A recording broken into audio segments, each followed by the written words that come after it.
anak ko, hindi ko maasikaso. Pero with Janice, lahat siya yung nag-asikaso. Maraming salamat. Sayang yung ABB ko, hindi nag-play. So surprise niya daw yan dapat sa akin. Naabangan ko na lang kasi hindi compatible ata yung laptop. May laptop sa baba, baka mahabol. Gusto ko makita kasi.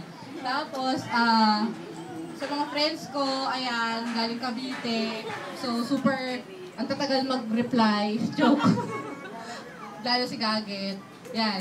Sa family ko na sabi ko nga, ang dami ng headcount ko, biglang nagbaba kasi nga mga nalasing daw. Well, still, thank you. Yan, sa in-laws ko. Kay Jemeline pala for sponsoring my photo booth. Maraming salamat. Si Cha, para sa lahat ng... Actually, siya na yung nag-isip ng program. Siya na yung gumawa ng invitation ko. Siya pag naggawa ng mga giveaways ko. Lahat ata. Actually, food lang ata akin eh. Yun. Ano pa ba? Sis, for the food. Si Unisan, for the food. Joke. Ibig sabihin, ang dami palang ano yun. Si Ate Dolor ko. Thank you. Ayun, maraming salamat. Joanna, kahit yung mga ninong at ninang na na-late, nasabi ko sobrang strict nga yung simbahan.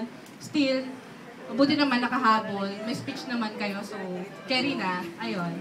Thank you! Ayan. May nakalimutan ba ako? Wala naman. Nakalimutan ka pa? Wala na. Sa baba. Okay.